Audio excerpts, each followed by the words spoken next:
Bien, buenas noches a todos. Esto es una cosa muy curiosa porque yo pensé que el pico y placa de hoy que iba a ser tan extenso, íbamos a estar 2 o 3 y miren, pues esto es incierto, esto definitivamente. Qué maravilla. Eso se llama primer portal del alma, responsabilidad. Bien. Habíamos dejado este semejante pensamiento semilla para tener en cuenta durante esta semana la palabra libertad. Y obviamente que cuando uno menciona esa palabrita se vienen muchas otras a la mano. Por ejemplo, más. ¿Ah? Volar, ¿qué más? Autonomía. Autonomía. Espíritu, plenitud, desprendimiento, desapego, responsabilidad, feliz. No, pues, ¿y a qué hora vamos a terminar con todo eso? Pues, sí, realmente son muchísimas cosas que se vienen a la memoria y seguramente se retrotraen experiencias que han marcado y han dejado huella. Con toda seguridad que siempre que uno piensa una palabra como estas, la intención al interior es obviamente desbocar esas emociones, esos sentimientos, esas experiencias vividas para que finalmente se vean reflejadas en cosas como esto que están viendo allí. Entonces, una imagen como estas inmediatamente nos hace pensar que no solamente extienden las alas las aves, sino que nos dieron alas para volar en un momento determinado. Y que obviamente es una especie de de paradoja más bien, porque una cosa que ocurre con mucha frecuencia es que cuando el bebé va creciendo, se hace un niño, un puber, un adolescente, llega un momento en que empieza a extender sus alas, ¿sí? Y la mayor satisfacción que debería tener una mamá es que, por supuesto, ese pichoncito ya finalmente vuela, ¿sí? El problema es que se queda haciendo pichoncito solo y no extiende adecuadamente las alas si hay una restricción allá que lo está frenando. Entonces, la invitación a volar debería ser la mayor satisfacción que un padre pudiera ver frente a sus hijos. Así como las aves ponen su nido, ponen el huevito, crece, lo que sea, y obviamente la satisfacción y casi que el empujón es, bueno, vuele pues, y lo van empujando hasta que finalmente tiene que hacer un vuelo de prueba. Algunos no alcanzan a aterrizar muy bien, pero es una forma de hacerlo. Y definitivamente esto de conquistar la libertad exige extender las alas. Por eso hemos puesto aquí muchas veces el ejemplo, cuando hay una mariposita que está ahí guardada en su pupa, y alguien se conduele de eso que está viendo, del esfuerzo de la mariposita por abrir esa crisálida, y le ayuda a abrirlo, entonces finalmente esa mariposita no va a volar porque no tuvo cómo hacer la fuerza suficiente para hipertrofiar sus músculos, y entonces ahí sí hacer el movimiento del aleteo.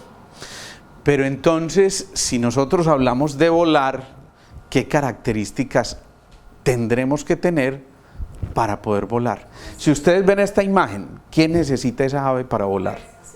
Primero, fuerza, alas, sin duda. ¿Qué dices tú, Carlos?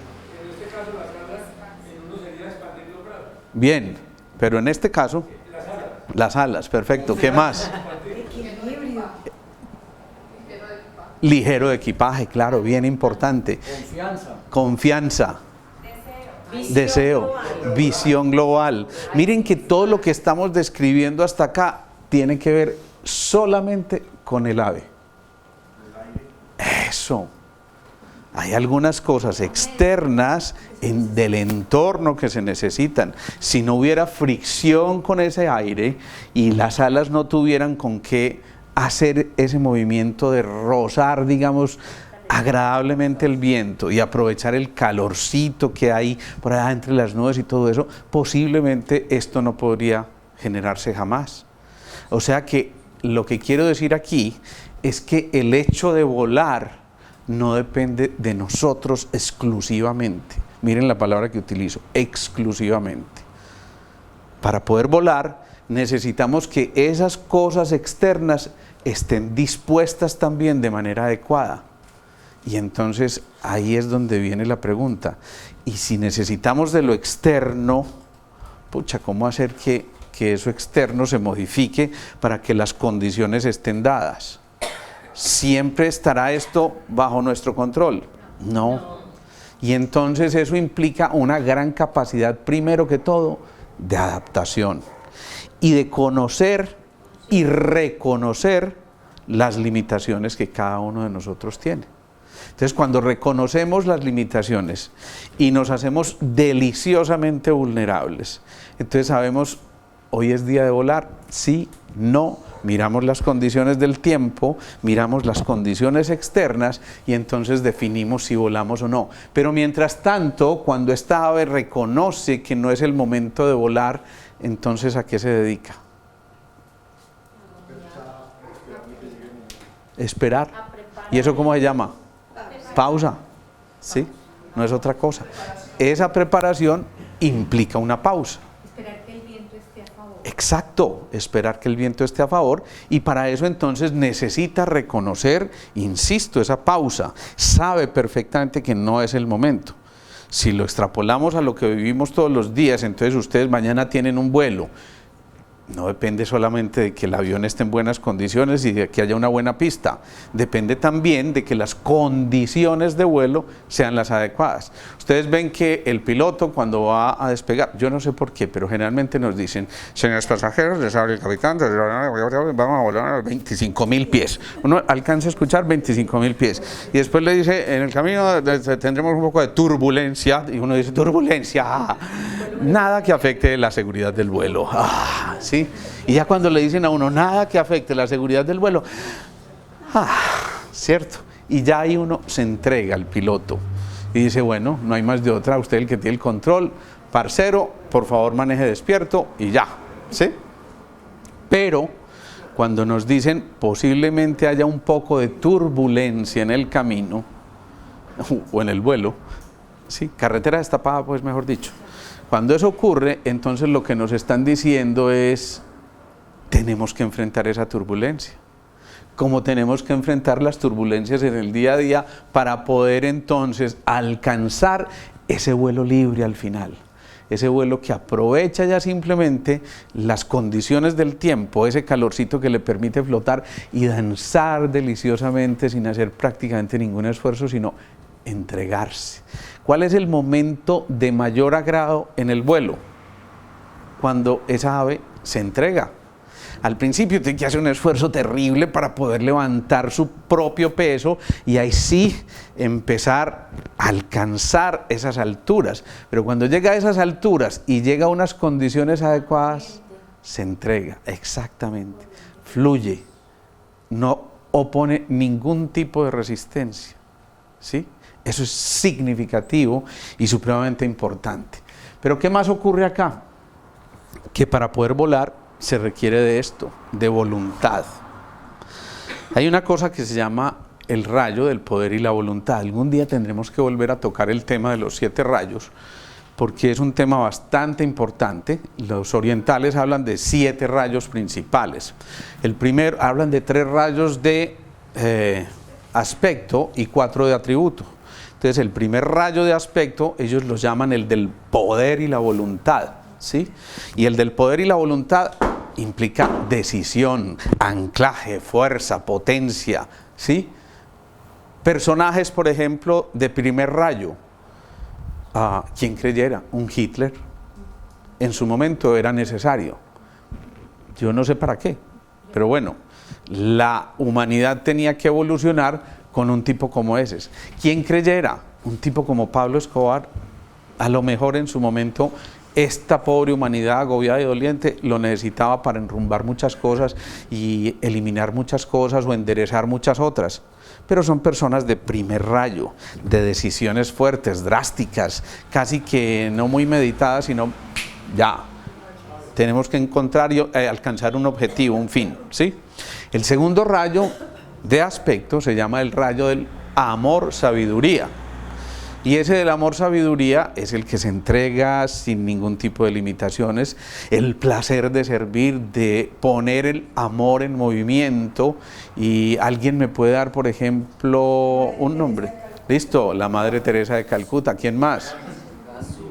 Gandhi, perfecto. Y Gandhi tenía también, quien creyera, mucho de poder y voluntad. ¿Sí? Fíjate que Gandhi, hacer un ayuno como el que hizo, enfrentarse y tener la valentía de decir la no violencia, eso ya era una decisión de primer rayo. Tal vez va inclusive más encaminado por ese lado, a pesar de que el resultado fue ese de un segundo rayo. Reconozcámonos, encontrémonos, ¿sí? El tercer rayo es el de la inteligencia activa. Y ese de la inteligencia activa es el que definitivamente razona mucho para tomar una decisión, le da 10 vueltas, analiza todos los pros y los contras y finalmente toma una decisión. Pero tuvo que enfrentarse primero a 1000 cosas. A mí me parece muy simpático porque cuando yo voy hablando de estas cosas, la gente va a decir, ay, yo lo tengo, ay, me lo está diciendo a mí. Sí, se lo estoy diciendo a cada uno de ustedes y entonces cada uno va identificando a qué rayo pertenece. Ya vienen los de atributo y entonces dime, Carlos. Las personas que tienen mucha creatividad pertenecen al tercer. Allá vamos. Fíjate que ya vas a deducir que no. Sí. La ciencia concreta, insisto, la inteligencia activa tiene que ver con eso, de la razón, del análisis, de ese tipo de cosas. Pero viene un cuarto rayo que es el de la armonía a través del conflicto. Y digamos que es el amigable componedor. Ese es el que siempre quiere evitar que haya la confrontación y más bien, a ver, ¿tú qué piensas? ¿Y tú qué piensas? ¿No les parece que? Y entonces tiene la habilidad de juntar criterios, pero deliciosamente sacar a flote las virtudes de cada uno, donde él queda de una manera decorosa frente a eso, porque además es supremamente amante de la estética y la armonía, ¿sí? Entonces, el de la armonía a través del conflicto generalmente es amante de la música, generalmente es amante de estar bien puesto, en orden, y de que esto combine con aquello, y de que la paleta de colores esté, digamos, lo más adecuadamente aprovechada para finalmente producir una obra de una calidad muy especial. El quinto rayo es el de la ciencia concreta, y ese sí es el que dice un momentico, te habla muy bonito, pero ahora déjamela más despacio, pues yo no sé esa gente para qué va los lunes allá. Yo pues eso, a mí dígame con ecuaciones esto que usted me está diciendo, vea, para que esa ave vuela se necesita que la fuerza por velocidad al cuadrado, y entonces te da toda una cátedra desde la ciencia concreta. Después viene el rayo de la devoción. Es el sexto rayo, y ese rayo de la devoción, como el nombre lo dice, es el de aquellas personas que siguen a un maestro, casi que a un gurú, y si el maestro les dice hay que tirarse, se tiran, no, el maestro dijo, punto. Y ni siquiera se gastan tiempo en analizar si eso es prudente o no, simplemente siguen sin ningún tipo de cosas. Y finalmente viene el del séptimo rayo, que es el de la magia ceremonial. Y el de la magia ceremonial siempre está pendiente de cada detalle, ¿sí? Y estas gafas no se ponían así, sino así. Hay que ponerlas en este punto y hay que cambiarlas hacia allí y hay que dirigir, y la ropita siempre está súper bien puesta, pero también es súper supersticioso. No vaya a pasar por debajo de esa escalera. No, ni riesgos. Ojo, brindemos pero mirando a los ojos, porque si no son 7 años de mal sexo, Cristina, míreme, no me quite los ojos de encima, ¿cierto? Ese de la magia ceremonial siempre está encontrando posibilidades para expresar su manera de ser a través de un ritual. Es amante tremendo de los rituales. ¿Juan de la Cruz puede estar ahí o no? San Juan de la Cruz, ¿dónde estaría? No sé. Claro, es devocional, tremendamente devocional. Bueno, sigamos. Entonces, ese poder y la voluntad, ese primer rayito, son necesarios para poder entonces ejercer la posibilidad del vuelo. Es decir, de nosotros depende también de una decisión firme, de un propósito perfectamente definido, de una pasión que te mueva para activar esa fuerza que uno ve aquí en una cosa como estas. ¿Ibas a decir algo? No, bueno. Entonces, ¿qué viene acá? En ese proceso también de querer encontrar la libertad, es muy importante que nosotros modifiquemos esto. Es muy frecuente que estemos muy dislateralizados, es decir, que el hemisferio derecho no dialogue con el izquierdo, y eso ya de por sí genera un conflicto, ¿sí? Un buen ingeniero tiene un hemisferio izquierdo maravilloso, pero difícilmente tiene un hemisferio derecho bueno, ¿sí? Y entonces el ingeniero dice, un momentico, esto se hace así y hay que, Mauro, me corriges, hay que traslapar estas varillas para que, yo qué sé, se soporte ahí la estructura y entonces genere una viga lo suficiente, una columna lo suficientemente fuerte como para soportar este edificio que hemos diseñado para 10 pisos, porque si le metemos 13, ya el calculista empieza a temblar y dice, esto no es conmigo, ¿sí o no? Y empieza a decir, no, aquí no se puede. Pero el del hemisferio derecho, el soñador, el poeta, la vida candor, sí, entonces también necesita de un relativo equilibrio que se lo da el hemisferio izquierdo.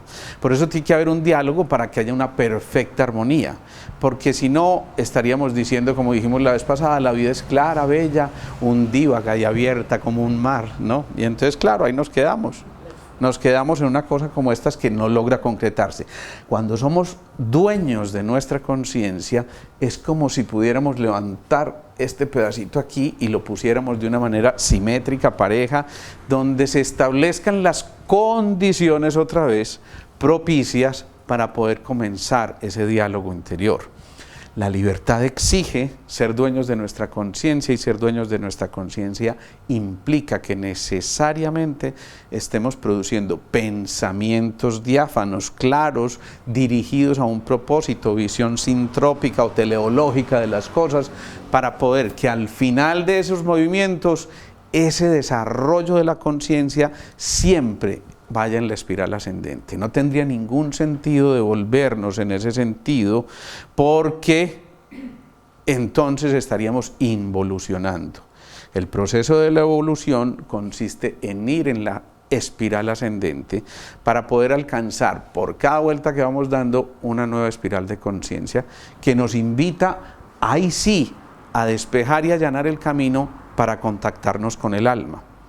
Es decir, que ese portal tan impresionante que es el de la libertad, que es tal vez en el orden el último portal de los 12 portales del alma, es necesario para que cada uno de nosotros empiece a desafiar lo que observa con limitación.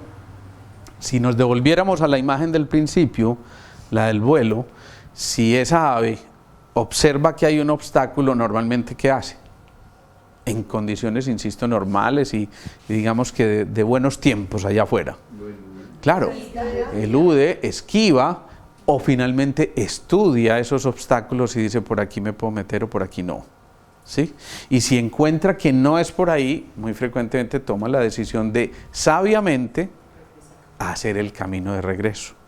Por eso decimos que existe una cosa en las visiones del mundo que se llama la visión contextual, donde nos salimos de los textos y nos metemos a los contextos. Esto tiene un sentido dentro de un marco mucho mayor para poder hacer otra vez el camino de la causalidad circular. Es decir, retorno aparentemente al punto de origen, pero ya con una experiencia adquirida. Esta es una mujer, digamos, normal en todos los aspectos, que de un momento a otro se da cuenta que lleva una vida muy socialmente aceptable, tiene un buen matrimonio, tiene unos hijos, todo marcha aparentemente bien y está relativamente tranquila por lo que le ocurre en su entorno. Y ni siquiera se había tomado la molestia de mirar alrededor porque pues su zona de confort estaba muy bien y yo, pues ¿qué me voy a mover de aquí? Cuando las cosas van bien no se tocan mucho, dice alguien por ahí. Pero resulta que en su vuelo, libre, cómodo, tranquilo, alguien también está volando libre, cómodo y tranquilo, ¿sí? Y de pronto se alcanza a rozar con esa persona, imagínense dos aves en vuelo que se alcanzan a rozar, entonces esta voltea y dice, quédate ahí, hombre, ¿qué es lo que te pasa? ¿Cierto? Fíjate bien, ¿para dónde vas? Y el otro pone direccionales. Y entonces empiezan ese diálogo, pero finalmente en ese diálogo hay una buena disculpa para, bueno, venid, no sigamos discutiendo, que allá nos dijeron que no había que discutir, pongámonos de acuerdo, el amigable componedor, y salen a tomar café juntos alguna vez. Y en ese tomar café juntos, oye, tú eres bien interesante, y tú también, pero acuérdense que mientras tanto por allá hay una campanita que le dice, hey, pilas, estás arriesgando una cosa muy importante, que es esa estabilidad que tenías allí. Sin embargo, esto empieza como a sonar interesante. Qué ser tan inteligente, qué buenos modales tienes. Además, pues, no está mal. ¿Sí? Y él dice, ¿qué hay? ¿Sí? Y entonces empieza a haber un movimiento que ya más o menos ustedes intuyen. Resulta que cuando menos piensa, esos sentimientos se empiezan a involucrar y empiezan a mezclarse emociones y empiezan a salir a flote cosas que hasta aquí no se habían dejado salir en mi relación de pareja, en su relación de pareja. Es que aquí nos falta salsita, y es que aquí me falta atracción, y es que aquí me sobra inteligencia, y aquí me sobra pasión, y de pronto empiezan a darse cuenta que estos complementan mucho de lo que no están teniendo, ¿sí? Total, para resumir, terminan involucrándose parcialmente, digámoslo así. Y llega un punto donde, claro, viene esto de la conciencia y sale a flote. Esto sí estará bien. Uy, la estoy embarrando. Es que en realidad no debería estar aquí. Es que tengo una buena persona al lado mío. Además tengo unos hijos. Es que, ¿eso qué genera? Claro, culpas y ansiedad también, por supuesto. Y acuérdese del por mi culpa, y por mi culpa, y por mi timo, ¿sí? Y ese timo está siendo tocado por cada pensamiento de esos, y resulta que cuando empieza a alimentar mucho esos pensamientos, empieza a haber un conflicto grandote en su interior, pero se lo tiene que tragar, no tiene posibilidades de compartirlo o no quiere compartirlo con nadie, y esto empieza a reverberar aquí. Y se acuerdan de lo que les decía, cuando hay un suceso de intensidad mayor, vivido de manera abrupta y a veces hasta dramático, entonces eso va formando un foco de Hammer. Y en soledad, y vivido en soledad. Entonces eso va formando un foco de Hammer que hace que algunas de las células del cerebro se conviertan en lo que se llaman células diana, es decir, como aquellas donde el arco va a pegar allá en el blanco, ¿sí? Eso, ¿sí? Entonces, cuando esto empieza a reverberar, algunas de esas celulitas, no le pensemos tanto a la vida, y empiezan a esclerosarse. ¿Saben lo que es una esclerosis o no? ¿Qué se les viene a la cabeza con esa palabrita? ¿Ah? Aislarse por un lado. ¿Alguien dijo por allá una palabrita? Apegarse, ¿sí? A no movilizarse, a limitar el movimiento, y eso cuando se esclerosa una, pues bueno, se aisló. Pero si esa estaba comunicada con la otra y eran muy amigas, y la otra se enojó y le dijo, ¿por qué no me contaste? Es que me parece el colmo que no me has contado, le dice la otra neurona. Así que pues como cuando una neurona conversa con otra. Entonces esta dice, ¿sabes qué? María, no te quiero, yo también me escleroso. Y entonces se esclerosa esta, y se esclerosa esta, y se esclerosa esta, y se esclerosa esta. O sea que hay múltiples esclerosis, ¿y eso cómo se llama? Esclerosis múltiple. Y eso es exactamente lo que esta paciente está presentando.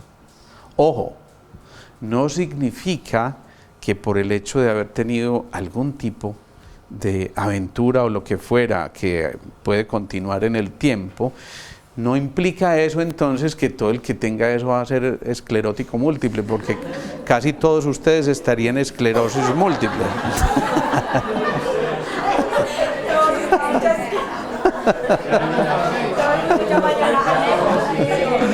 Les moví neuronas, ¿no? Ah, no, yo no, ustedes, todos ustedes. Entonces, ojo con eso, porque es que ahí es donde viene esa cosa de recuperar el cómo se vive cada situación, ¿sí? Lo importante no es solamente lo que se vive, sino cómo se vive y desde dónde lo vive. Es posible que ella lo hubiera vivido, por decir algo, desde su sexualidad solamente. Y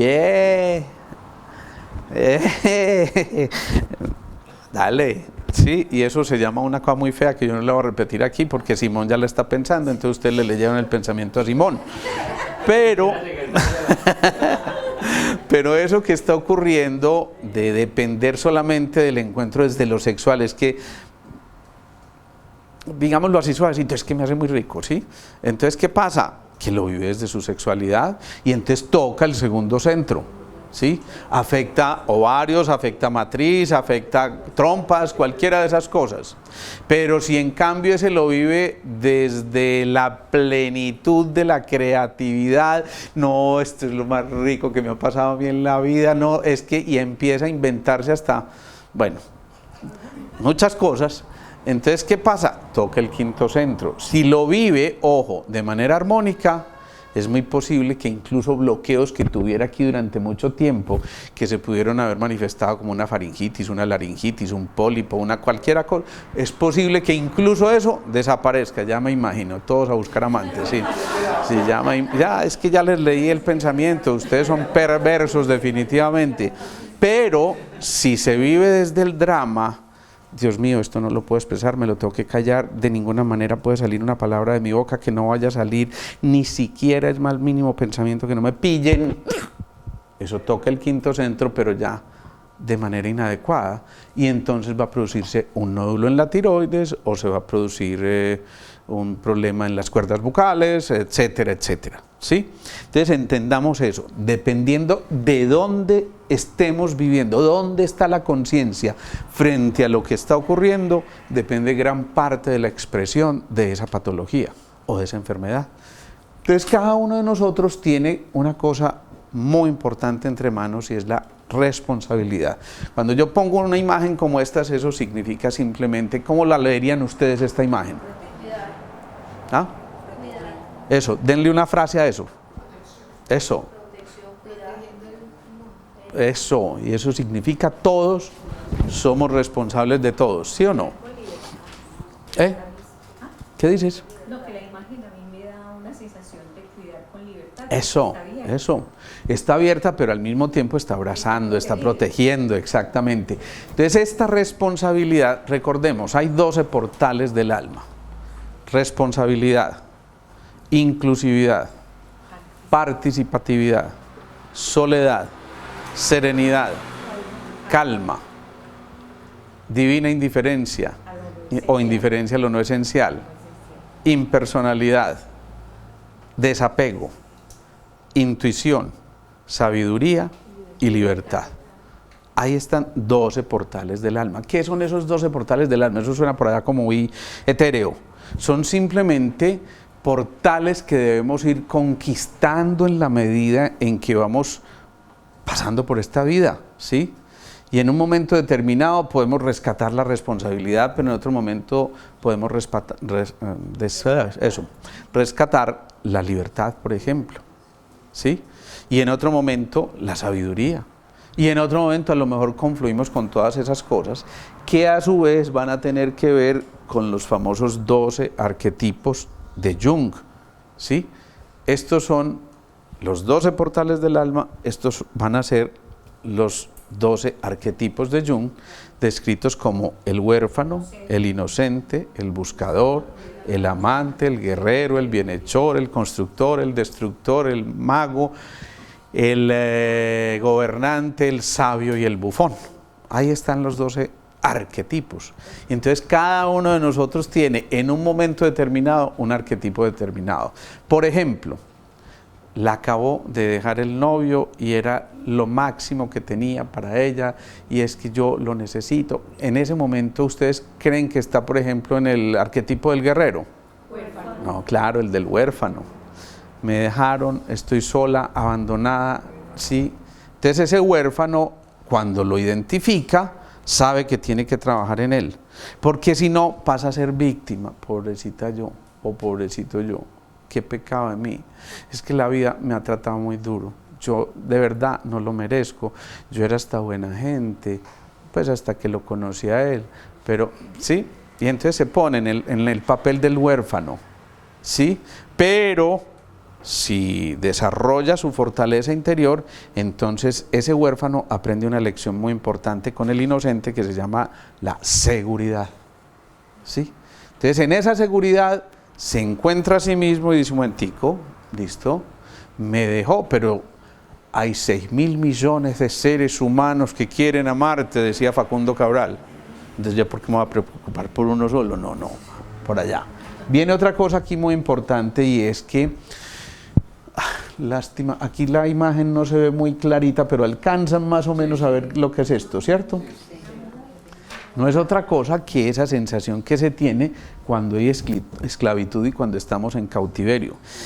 Es algo que nos oprime de tal manera que no nos permite salir a flote.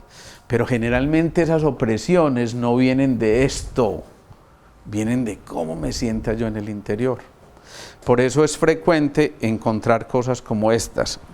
Esta es una paciente que en el camino encuentra que tiene muchas dificultades de relación, pero a su vez se le vienen muchas cosas encima. Por ejemplo, pierde su trabajo, por ejemplo, esa persona con la que estaba saliendo decide que ya es tiempo de buscar otros rumbos, o por ejemplo, se le muere el papá, y todo esto de manera simultánea, y la sensación que se tiene cuando no se vive desde el aprendiz es: esto me está oprimiendo y siento una opresión en el pecho. Esto es lo más frecuente que decimos, porque yo no siento la opresión en la nalga. Es una pregunta. O podría sentirla en la nalga, pero para que la siente en la nalga, ¿qué debería estar experimentando?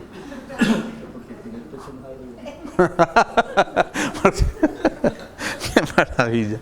¿Por qué se siente en el pecho la opresión?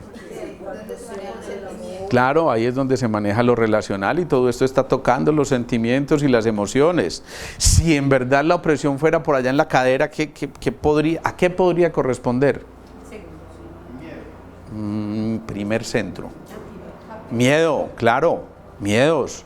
Y miedo a desplazarme, pues pucha, es que yo me quedé aquí sin piso y ¿para dónde voy? Y empiezo a titubear y entonces hago este movimiento de me muevo o no me muevo, y por supuesto se tiene que reflejar en eso con lo que yo me estoy desplazando, ¿sí? Pero supónganse que la vivimos desde lo espiritual. Yo definitivamente peleé con Dios, porque yo le pedí una vez al Espíritu Santo que me iluminara, y el Espíritu Santo no me iluminó, marica. Y entonces, ¿qué pasa en ese momento? Que la pelea ya no es ni conmigo, no, es con el de arriba. Y entonces, ¿cómo se podrá expresar eso cuando el conflicto está ahí? Ahí sí se las puse un poquito más difícil. ¿Alguien me puede dar un ejemplo? Otro. Pues es que es como una crisis de identidad, porque está peleando como con su esencia, como mental. Mira dónde te estás tocando tú. Estás peleando con su esencia. Y yo estoy hablando del espíritu. Del espíritu. Es el séptimo centro. Es el séptimo centro porque es el que ya está despertando el contacto con ese ser esencial, con el alma. Y entonces el conflicto que yo tengo en este momento es con Dios, por decir algo. Entonces, ¿cómo se podrá manifestar eso si lo estoy viviendo desde esa esfera de la conciencia?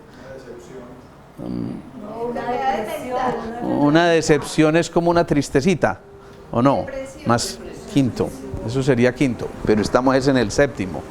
Una confusión mental, casi que a la locura. Eso, porque ya no solamente es integrar la información, sino casi que el temor a perder la razón y hacerme uno con ese ser superior donde estaban además fincadas a lo mejor muchos de mis movimientos de fe, ¿sí?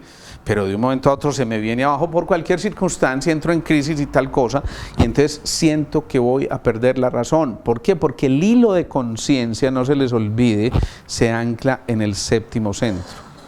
El hilo de vida se ancla en el corazón, pero el hilo de conciencia, insisto, se ancla en el séptimo centro. Entonces ahí empezamos a entender, bueno, ¿y esta persona por qué hizo una psicosis? Si era tan sana, era tan aliviada, y de un momento a otro es que psicótica, ¿y qué le pasó?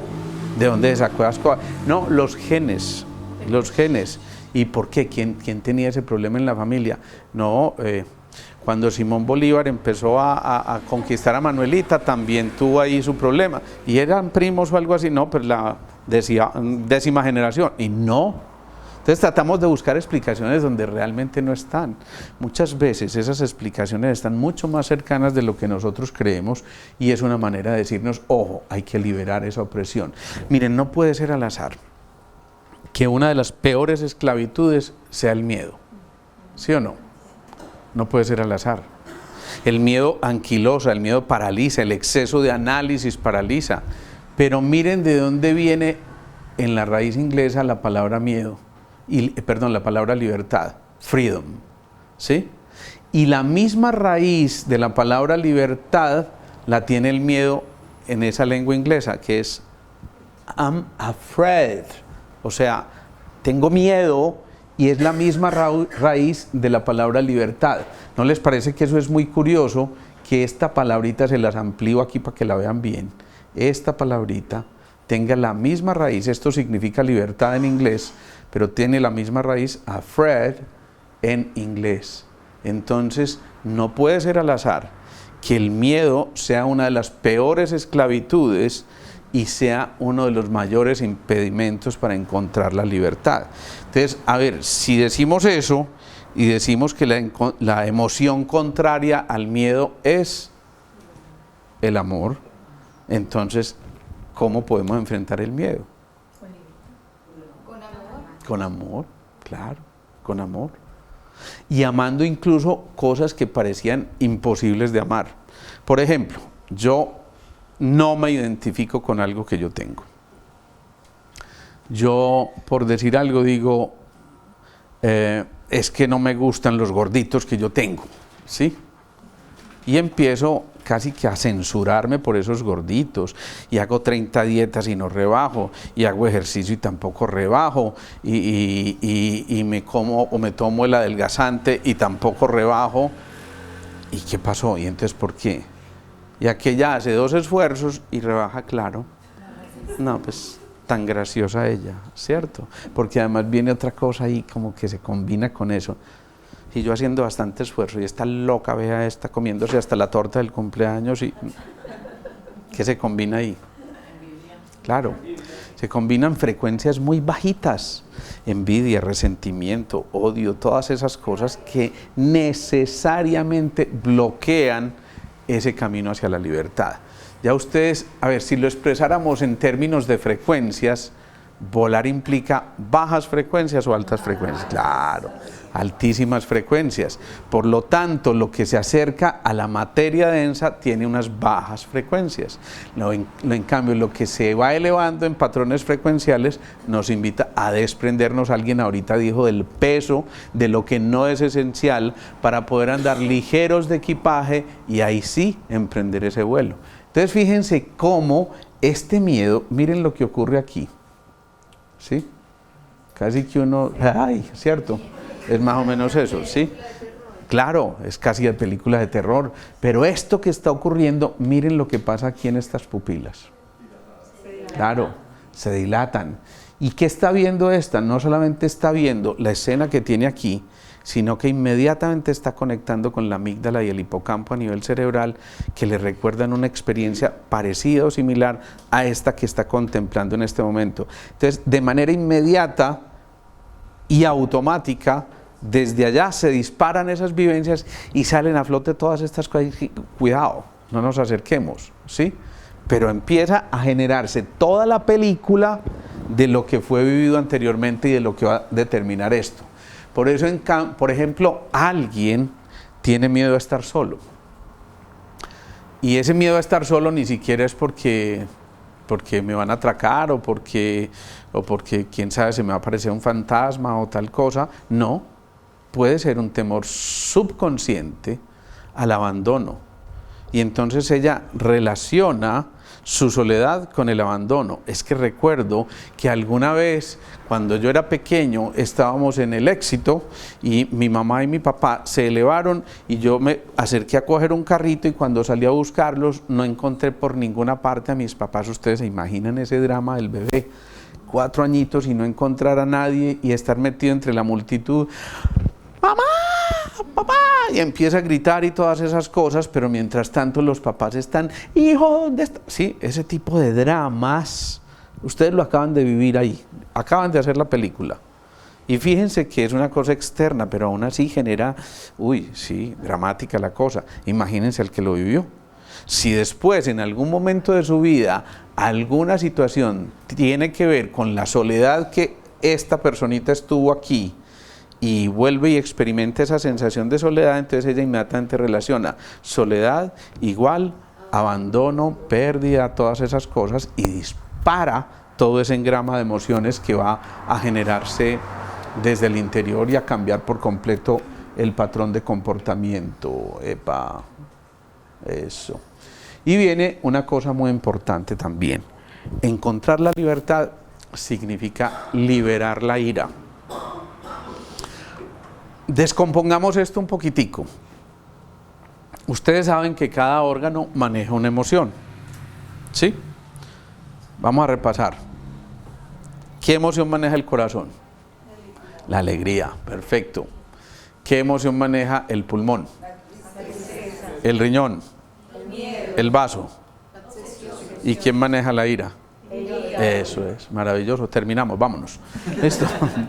Entonces significa, esto es muy importante, cuando empezamos a entender esto, significa que si estamos expresando sentimientos de ira, es muy factible que eso lo estemos inscribiendo también en nuestro cuerpo. Yo me pregunto, ¿por qué habrá tanta gente hoy con hígado graso? Eso era una rareza encontrarlo hasta hace 30 años, y no porque no tuviéramos las herramientas. Ya existían las herramientas para diagnosticarlo, pero el incremento del hígado graso en los últimos tiempos es realmente inusitado. Si hiciéramos un mapeo aquí, aunque estemos muy tranquilitos, sí, es muy factible que por lo menos el 30% tengan un hígado graso o un principio de hígado graso. Y entonces viene un cuestionamiento fuerte, ¿sí? ¿Cómo estamos manejando el carácter? ¿Esa ira que estamos manteniendo será producto de qué? Y entonces alguien me puede resolver ese interrogante. ¿Por qué habrá tanta ira? Necesidad de El estrés. El estrés, bueno, es que hemos tenido estrés hace mucho rato y el estrés se puede manifestar de otra manera. ¿Por qué con ira? Tienes parcialmente razón, pero susténtalo. La intolerancia. ¿Y por qué surge esa intolerancia? Hay una cosa súper elemental que de pronto los que ya llevan aquí 17 años haciendo esto saben, ¿sí? ¿Se les ocurre? Les voy a dar una pistica. Hay una teoría que se llama la de los 5 elementos. Y en los 5 elementos hay una teoría a su vez que se llama la ley de la nutrición o generación. Y entonces el hígado representa ¿qué órgano? ¿Qué elemento, perdón? Madera, ¿cierto? Eso es. ¿Y quién nutre a la madera? El agua. ¿Y quién es el agua? El riñón y la suprarrenal. Por eso decía que tenías parcialmente razón. Cuando hay mucho estrés, entonces esa suprarrenal se recalienta y evapora literalmente el agua, y cuando no hay agua, pues no se puede nutrir la madera, el hígado, ¿sí? Entonces muchas de las iras provienen de los miedos anteriores que frenaron la actividad del riñón, ¿sí? Cuando hay un miedo continuo que ya se convierte casi que en pánico, entonces ese miedo hace que el riñón y la suprarrenal estén funcionando a todo vapor, y claro, se evapora literalmente el agua, y entonces ya no hay quien nutra al hígado, no hay agüita para regar el arbolito, y por eso la expresión ya no solamente es el miedo, sino la ira. Y por eso es muy frecuente que el camino siguiente a cuando tenemos miedos es la irascibilidad, ¿sí? Mucha gente dice, a mí me dan los nervios con rabia. Así es. Y hay gente a la que se le agota la energía, está fundida, y una de las principales manifestaciones de que la de que la energía se ha ido agotando es la irascibilidad, ¿sí? Y paradójicamente, miren las cosas que ocurren. Paradójicamente, uno allí diría, bueno, entonces si tenemos poca energía de reserva, tenemos que tratar de dormir un poquitico, ¿sí o no? Para poder descansar, ¿o no? ¿Sí o no? Sí. Bien, ¿están despiertos o no? Sí. Bueno, entonces, ¿qué ocurre? Que ese riñón y esa suprarrenal, acuérdense que se comunicaban con otra glandulita, otro centro de energía. ¿Cuál era ese centro de energía? Yo sé que hay muchos nuevos y que no tienen por qué saber estas cosas, pero me interesa que se vayan familiarizando con el lenguaje. Aquí les tocó inmersión total. Bien, eso suena bonito, ¿sí o no? Por lo menos descrestador. Casi, casi. La pineal, claro. Y la pineal secreta melatonina. Si no se comunica el riñón con la pineal, que secreta melatonina reguladora del sueño, por eso no podemos dormir.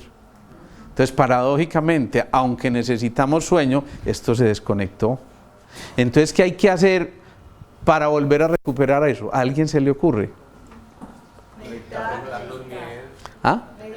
Enfrentar los miedos. ¿De qué manera? Eso es cierto, pero ¿de qué manera? Meditación. Levitación. Meditación. Bueno, ¿y meditación por qué? Porque la meditación, listo, le despierta el faro, pero una de las cosas que hay que hacer siempre en la meditación es... bien, perfecto. Claro. Entonces, cuando uno respira, ¿qué está haciendo? Sí, claro que está oxigenando. ¿Ah? Sí, uno no puede respirar en futuro, ni en pasado. Yo sé qué quieres decir, pero barájalo, ¿sí? Estar en el presente. Más allá, ¿qué estoy haciendo yo cuando respiro en este orden de ideas en el que estamos? Fíjense que estamos hablando de los 5 elementos. Oh, pues sí, claro que estoy tomando aire. ¿Ah?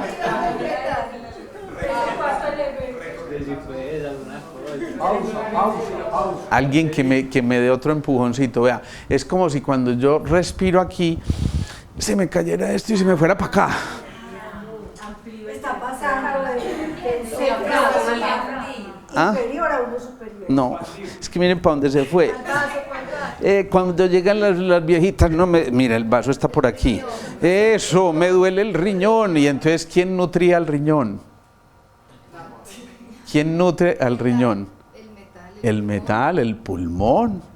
Entonces sí, enfrentamos los miedos desde la respiración, y entonces por eso la respiración, al nutrir el riñón, le lleva otra vez agüita, y ya sí tenemos para que esa a su vez nutra la madera. He ahí la importancia de meditar. Pero he ahí también la importancia de respirar al meditar.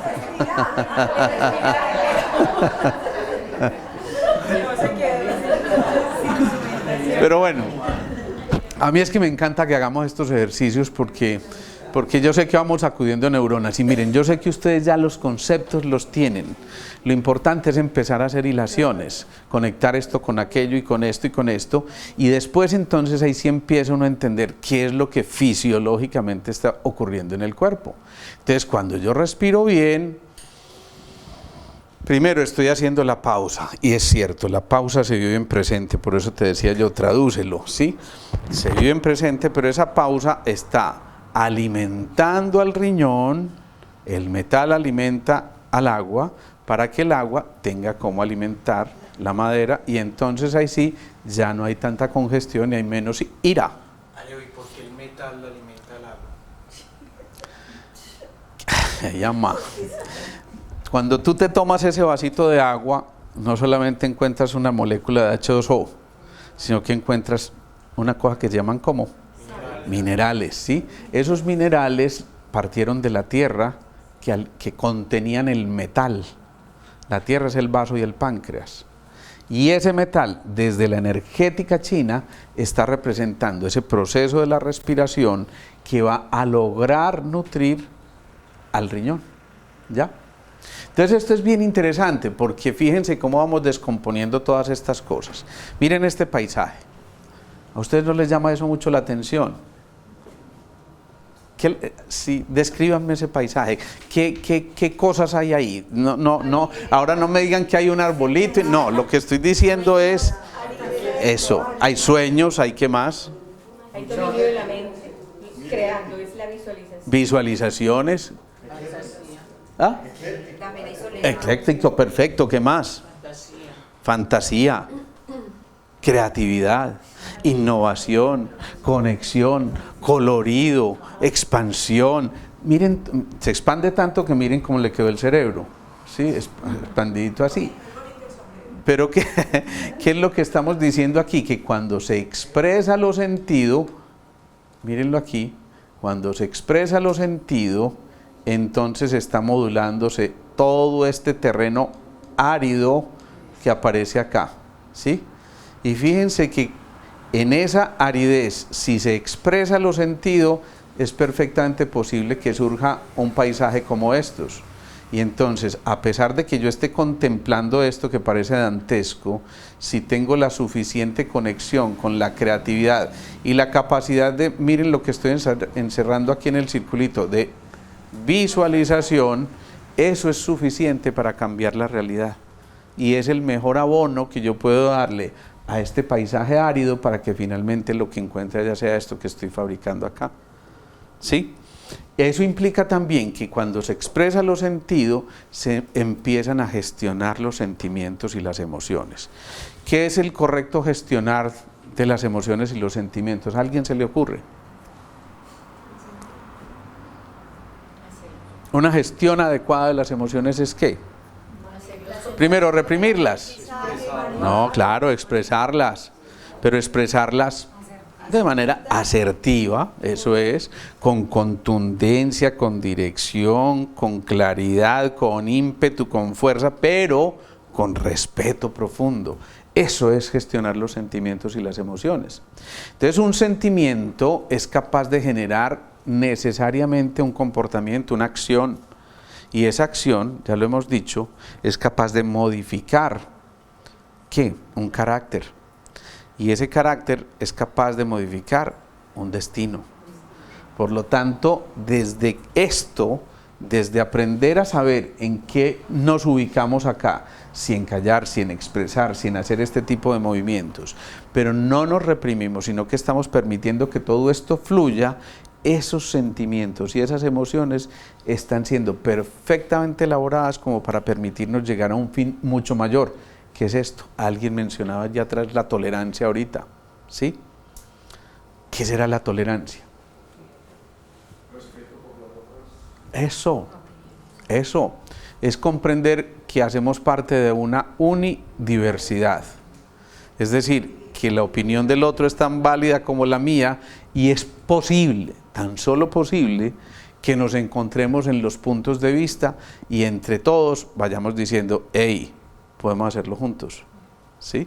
Y si lo podemos hacer juntos, pues no tiene sentido que yo te haga daño o que le hagas daño al vecino, porque finalmente ese vecino o el otro nos va a servir para el bien común, ¿sí? Y entonces cuando comprendemos eso, vamos entendiendo que en esa unidiversidad, en ese común propósito que existe allí, ya también hay dibujada una especie de huella, de sendero, que vale la pena seguir, pero que también vale la pena que nos encontremos en eso. Por eso ustedes ven, un niño hoy cuando se despide en consulta, hace ¡pin!, la choca y después, ¿sí? ¿Qué es eso? Eso es muy significativo, ¿sí o no?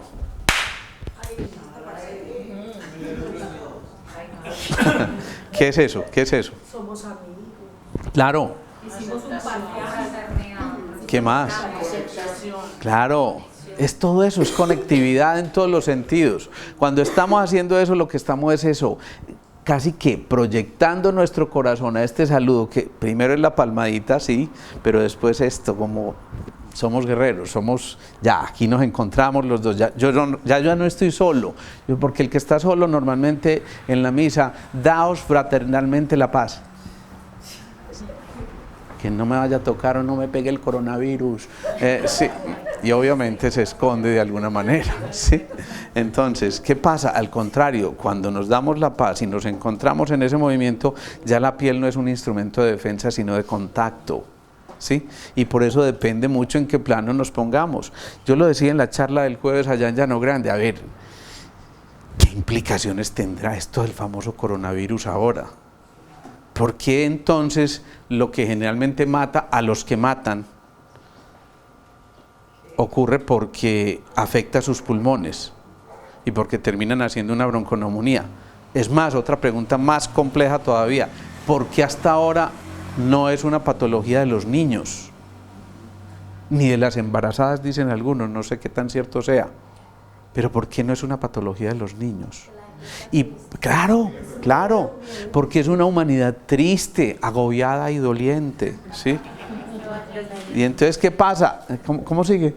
No, que los niños no. Ah, no, en cambio los niños normalmente no saben de tristezas, o si la conocen, entonces dicen, sí, no, pero sabe que no me convence, y ya, y se puso feliz enseguida, y se le olvidó rapidito, pero el adulto sigue teniendo esa cosa, y la tristeza lo invade. Entonces somos una humanidad triste. ¿Por qué? Los dos tipos más frecuentes de cáncer que tenemos en este momento son respectivamente el de próstata en el hombre, claro, y en la mujer el de seno. ¿Por qué será eso? Porque esos son segundo y quinto centros, y el quinto centro es otra vez pulmón y el pulmón es otra vez tristeza. Luego eso vuelve a constatar, somos una humanidad triste. Entonces, si somos una humanidad triste, ¿qué hace falta? Pues claro. Y normalmente, ¿cómo se regula la alegría? Ustedes no han oído de pronto al padrecito al expadre aquel, ¿cómo es? Lineros. Mi zapatico blanco y no sé qué, que dice todos los viernes y que se va para su Barranquilla y feliz y toda esa cosa, pero le mete esto. ¿Qué es eso? Eso, ritmo, música. Ustedes, los músicos, saben que eso es muy importante, porque no tiene ningún sentido hacer música si nadie pudiera escucharla. Cuando ponemos la música y es escuchada y el artista disfruta de quien lo escucha, entonces hay una sensación de plenitud tremenda. Pero además, ¿qué estamos haciendo? ¿Por dónde nos alimentamos de la música? ¿Por dónde nos alimentamos de la música?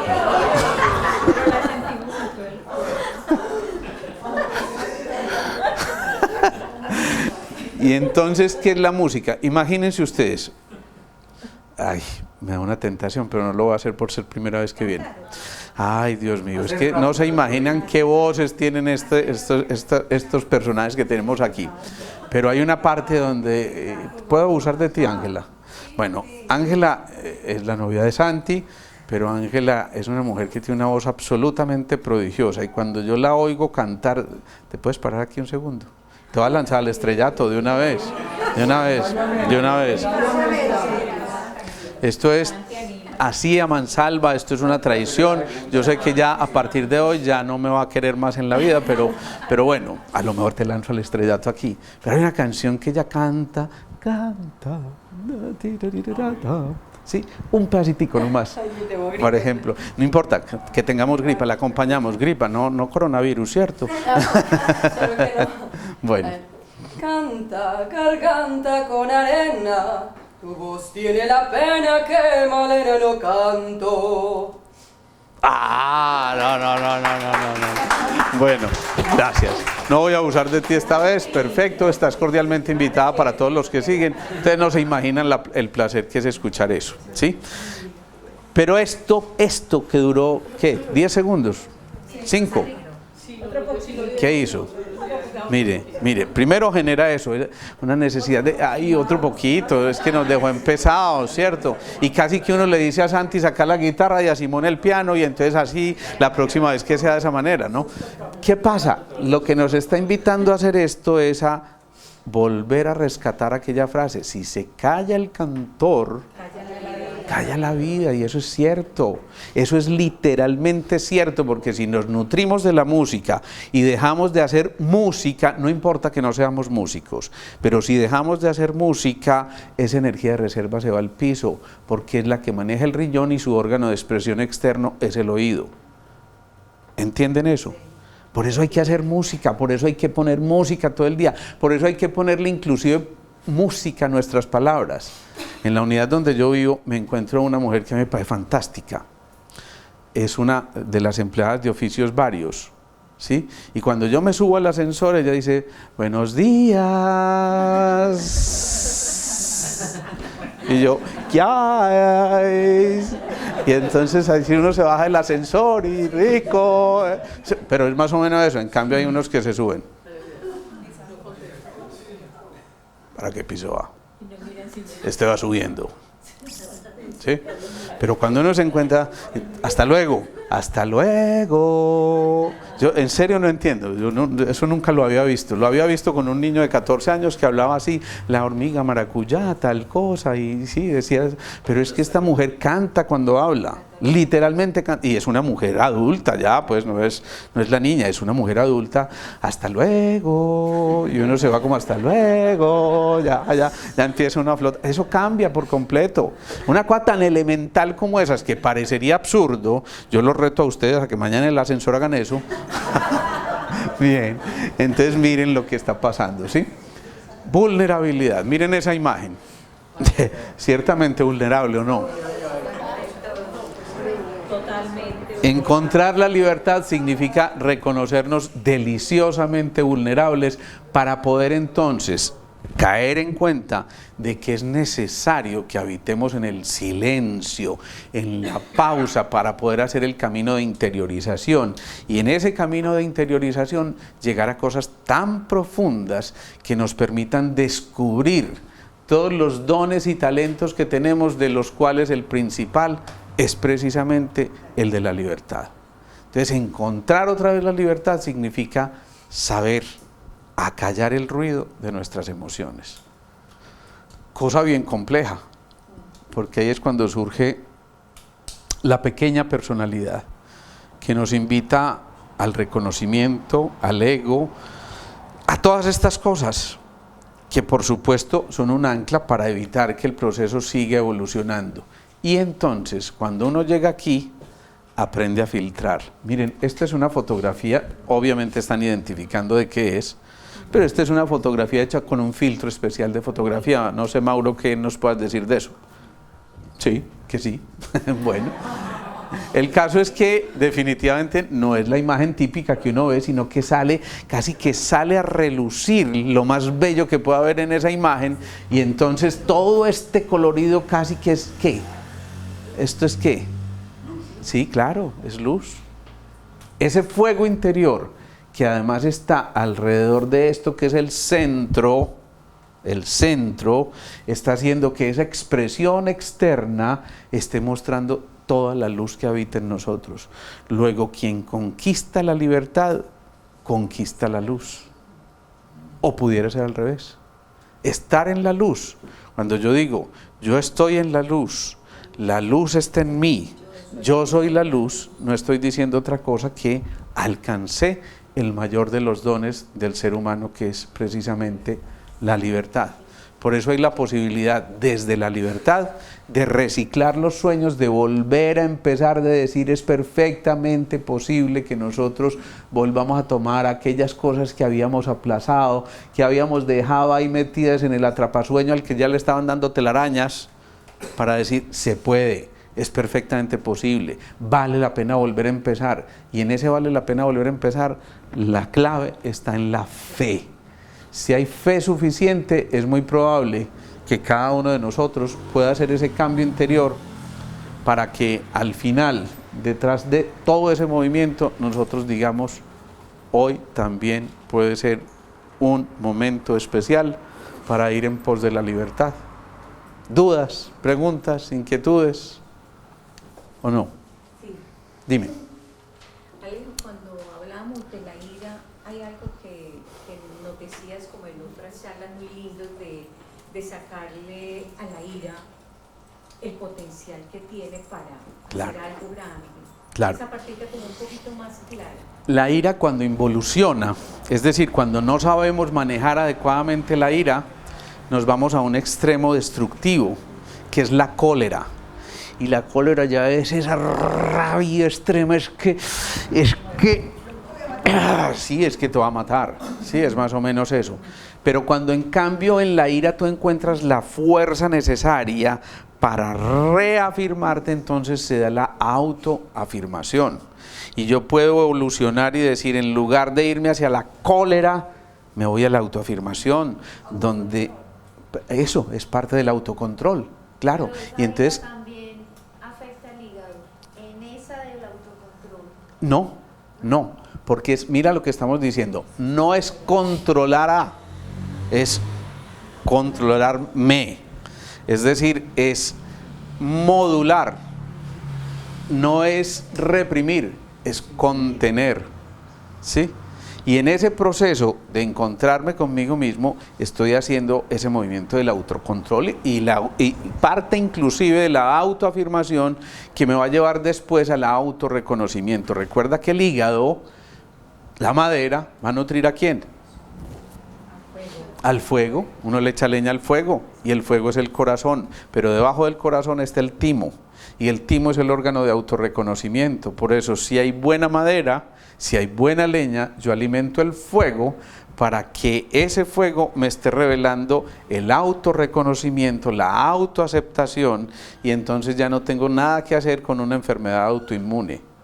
Esa historia que les conté al principio de la esclerosis múltiple perfectamente puede tener relación con esto del autorreconocimiento y la autoaceptación.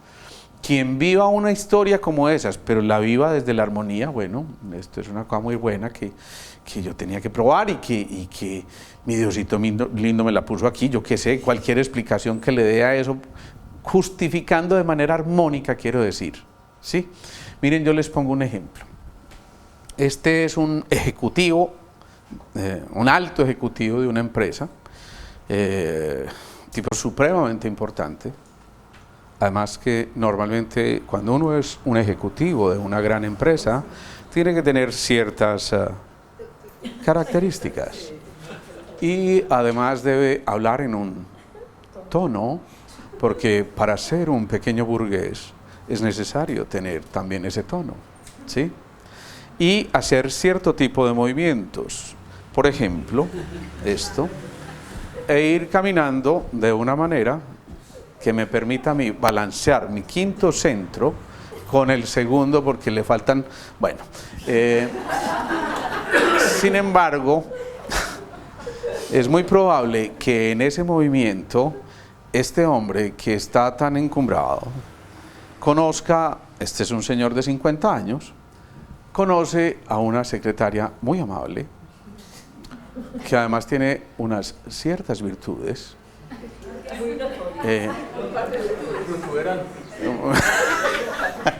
unas virtudes protuberantes, bueno, y en fin, Y finalmente, para resumir el cuento, como ustedes son mal pensados, ya lo llevaron hasta donde lo tenían que llevar. Es que hay gente así. Pero fíjense, él se involucró en ese momento con su secretaria o con su asistente o lo que fuera y decidió, no, yo sé este bomboncito tan rico, yo voy a pasar bueno. Y dejó lo que tenía ya. Pero lo vive desde la plenitud y la felicidad y vámonos a viajar. Tenemos este fin de semana, mi amor, tengo congreso. Convención, eso, convención. En Santa Marta, o en Cartagena, o en Miami, o en fin, pónganlo donde ustedes quieran. Islas Griegas está bien, bueno, perfecto. Me va a tocar llevarme a esta secretaria que tiene bien poca experiencia, pero es que no hay nadie más. Y allá le dicen, tranquilo mi amor, vete, compréndela mucho, comprensión amorosa, ella va aprendiendo poco a poco, y cuando llegan allá, claro, se les olvida que había una convención, ¿sí? Entonces hasta ese momento, él está viviendo ese idilio de una manera armónica, ¿sí o no? Lo está viviendo aquí, juepucha, le movió en el corazón, me enamoré, pero además lo vivo sabroso, ¿qué es esto? Y la rumba y la cosa, y va todo perfectamente cuando de pronto suena una llamada por el WhatsApp de su hijo, que le está diciendo, papá, si logras llegar a tiempo a mis grados. Pucha, los grados.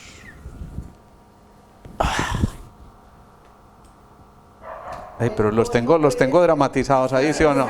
Bueno, listo. Claro, los grados de mi hijo. ¿Cómo es posible? Pero miren la importancia, miren, apenas ustedes están imaginando esa escena, pero esto es real, esto que les estoy contando es real. Cuando él cuenta esa historia, pucha, se me olvidaron los grados de mi hijo, no puede ser, lo que yo más amo en la vida y se me olvidó, no puede ser, es que no, increíble, ¿qué es esto? Y entonces ya no lo vive desde aquí, ya no está armónico. Claro, ya lo está viviendo desde la culpa, de la rabia. Mira a la secretaria desgraciada esta que tenía que arrimar a mi camino, ¿por qué se me atravesaron estas cosas tan protuberantes? ¡Qué pereza! Y entonces ya empieza a decir, no, gas, qué pereza, váyase para allá, que yo me voy por donde Cristina lo está esperando allá. Entonces cuando de pronto dice, no, yo me tengo que ir, no soy capaz, hasta luego, qué pena contigo, hasta luego, hija mía, si te he visto no me acuerdo. Y de pronto llega a la casa, hola. Y la mujer había recibido un mensaje. Usted no se imagina con quién está su marido. ¿Y dónde estabas? No, pues en la convención que te dije. Ya. ¿Y dónde es que era la convención? Y ya había llamado, por supuesto, a la empresa a ver si había convención. Mi amor, estábamos todos allá reunidos en Cartagena. Ve, y Alfonso también fue. Y Juan Manuel. Claro, estábamos todos. Ve, qué tan raro, acabo de hablar con Juan Manuel y Alfonso. Estuvieron aquí todo el fin de semana. Mi amor, vea, es que yo la verdad no le quería decir, pero pues es que era otra convención. Pues convinimos unos más poquitos, y empieza a tratar de buscar excusas y todas estas cosas, pero ya ahí esto se está sacudiendo y ya no lo vive, insisto, desde aquí ya lo vive completamente disarmónica, porque sintió que se le movió el piso, huepucha, me va a quedar sin pan y pedazo. Y entonces se da cuenta de pronto la estupidez que hizo, pero apenas en ese momento cae en cuenta, me van a tirar a la calle, ya él visualiza la escena, la señora sacando las maletas en la calle, se las pone, todos los vecinos se van a dar cuenta, él hace toda la película. Y eso toca, por supuesto, ¿qué? El primer centro, claro, lo desestabiliza. Y la primera sensación que tiene, ay, no sé qué pasa, me estoy mareando, mi amor. Maréese. Allá no estaba mareando. Allá estaba en el mar. Y no precisamente mareado. ¿Cierto? Puede que mareado de otra cosa. Y empieza la cosa, la puja y y esto es una película que se mantiene ahí un buen rato. Hasta que para redondearles la historia finalmente era clara, sea sincera, dice, sí, mi amor, metí las patas, ahí no hay nada serio, tal cosa. Y ella, en su infinita bondad, le dice, perdón, pero yo no sé si sea capaz de olvidarme de esto. Y un perdón sin olvido realmente no existe. Y ahí las cosas empiezan a dejar de funcionar. Pero ese primer centro se conecta a su vez con el tallo cerebral. 2 meses después, este paciente está haciendo esto. Está empezando a caminar con dificultades, está teniendo alteraciones, porque no pudo con ese sentimiento que le movió tanto el piso y se sintió tan mal que empieza a autoagredirse y toca el tallo cerebral, donde también se conecta la sustancia reticular activante y el cerebelo, que es esa parte de su energía ancestral. Entonces, lo que les quiero decir con todo esto es, miren cómo las emociones, emotion, energía, el movimiento, van generando modificaciones supremamente grandes en nuestro cuerpo físico y que de nosotros depende en muchas ocasiones si nos enfermamos y de qué nos enfermamos. ¿Más preguntas? Quedó en embarazo. Hombre, no la pongas tanto.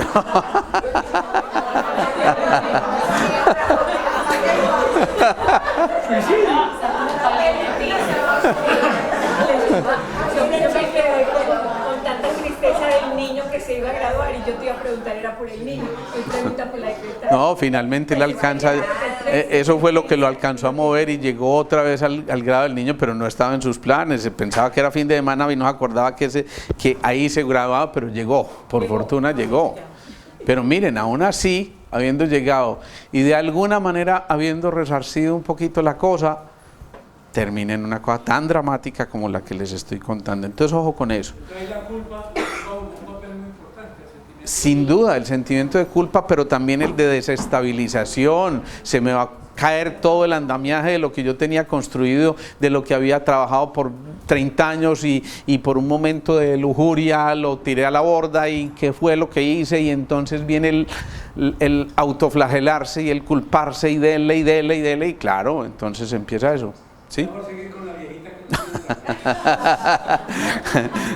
que Ay, Dios mío. Con esa mirada que te están metiendo allá atrás, no creo que... Bueno.